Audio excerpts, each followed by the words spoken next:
Hello and welcome. Today, I can understand why everyone is very pissed off about the whole open gaming license scenario coming out of Hasbro and Wizards of the Coast. Now, you're mad. What do you do? Where are we sitting at with this? The community is rallying to hear the cries of what's going on with the open gaming license changes that Wizards of the Coast is going to implement very soon. However, it's not out yet. There's talk that people want to bring forward a class action lawsuit. There's a lot of talk that's saying that Wizards of the Coast cannot revoke a perpetual agreement. Until this is proven in a court of law, I don't see them not revoking this. Before we get into all of the main topic here, do me a favor.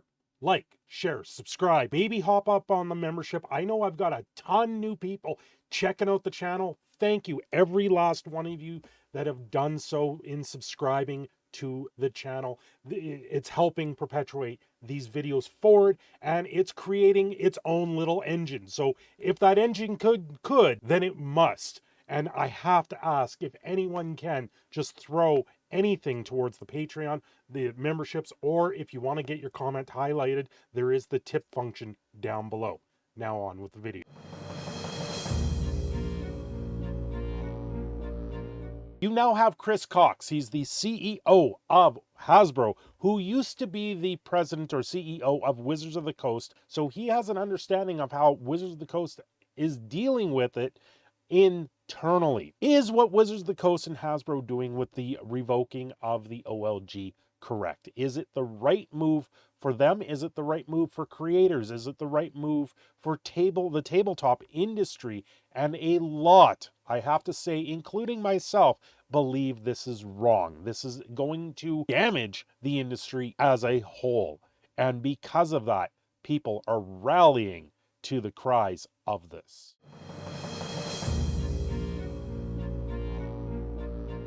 Let me introduce you to the newest hashtag that has surfaced up there. Hashtag OpenDND. This is a ton of creators coming together in a open letter that will be submitted to Wizards of the Coast and Hasbro over the OGL changes. I'm not going to read the whole thing because I think you should go there and read the entire thing. What is OpenDND? It's an open letter on opening gaming license to Wizards of the Coast. What is the open gaming license? It's the legal framework that allows creators to use the rules and ideas of role-playing games in their own works, initially released in 2000 by Wizards of the Coast, and has become a pillar of the tabletop gaming industry, fueling the popularity of accessibility of games such as Pathfinder, 13th Age, and Dungeons & Dragons 5th Edition. Send this letter to Wizards of the Coast and say, listen, what you're going to do is absolutely going to ruin the entire industry. It's going to flip the industry on its head.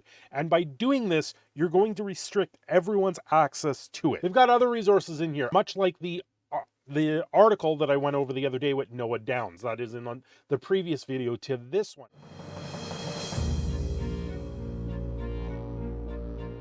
The one thing that I want to add on here is this has been going around. This is where people are saying that they can't just revoke this. They can't just turn around and say it's gone. Ryan Dancy from 2002, he's apparently the person that created the OGL in the first place. He took inspiration from the open source coding projects like the Rise of Linux. Then vice president of role-playing games at Wizards of the Coast proposed creating an abstracted version of the core game within D&D. And that's where the creation of this open gaming license came forward. This is so the copyrighted material could be shared, could be opened out there. However, this does fall back to copyright. Wizards of the Coast and Hasbro owns the copyright of Dungeons and Dragons, and unfortunately they can do what they want to with that, and that includes revoking this. Once again, once that's it's got to go through a court of law. I think there's going to be a huge challenge on this, but I believe Hasbro has the money and the backing to try and do this. You've got to remember, Chris Cox is bringing new blood and new ideas to the element of D&D and Magic the Gathering together. They are trying to bring everything of their brand under one umbrella, and I believe this is the step to do that. They're trying to bring everything forward to the fan content policy. Do read this, because I think this letter is important. I think it is something that will need to be sent to Wizards of the Coast.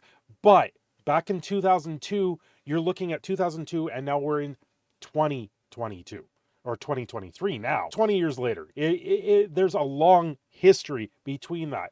We've also got Chris Cox. He's the one that's now pushed proxy debacle that's going on within Magic the Gathering, and that was a reprinting of the reserved list cards, which is something Mark Rosewater has stated they would never do, but Mark Rosewater doesn't have control of it.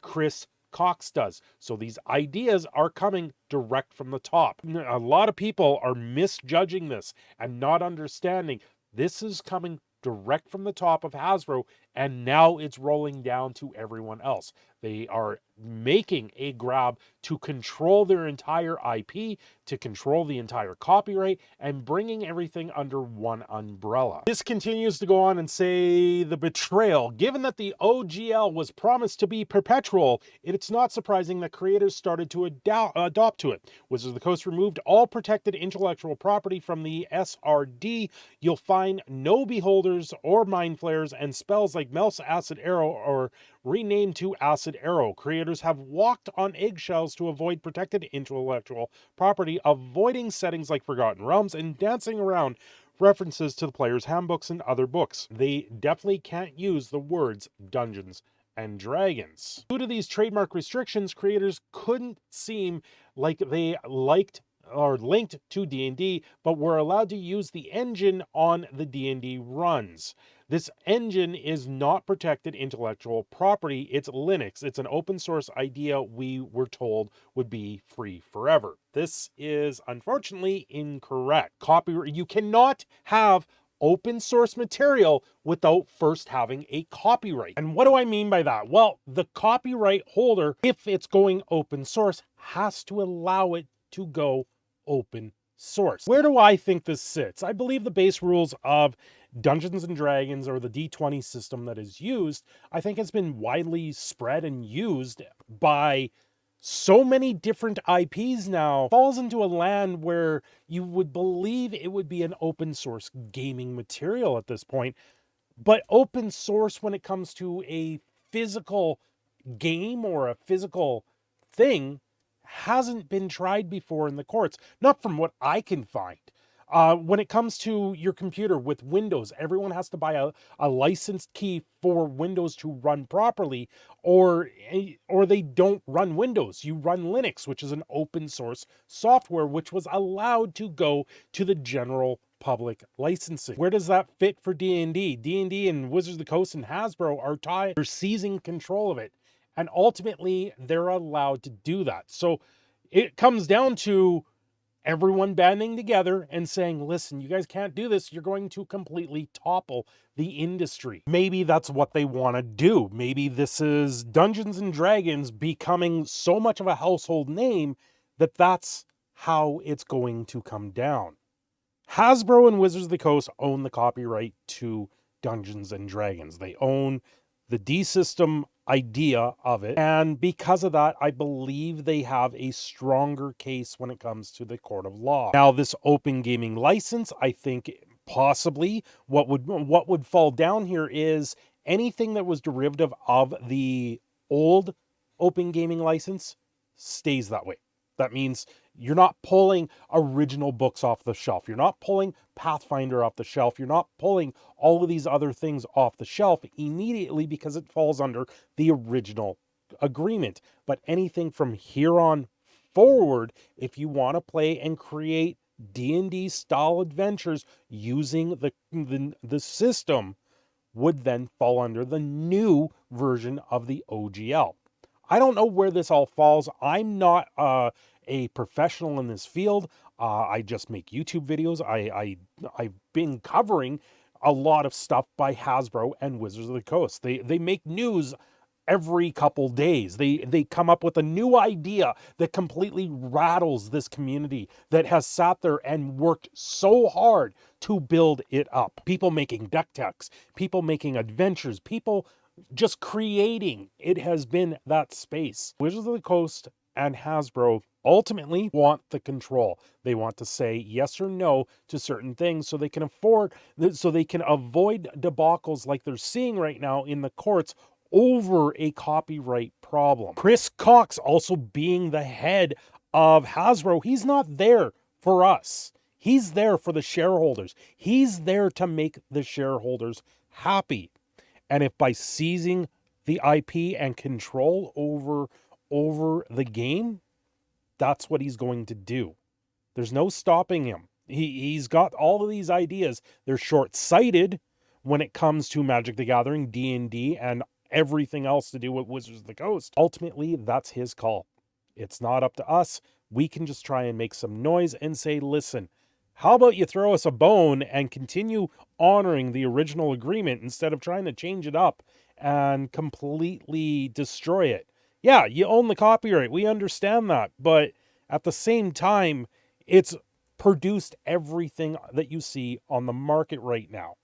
By saying that people have to pay a royalty or that they have to go through you first, now you're ultimately going to gatekeep the entire subculture of tabletop industry for when it comes to the system that everyone has become so used to using. May have to find a different system or may have to find new ways of creating, but hopefully in the long run, this works all out.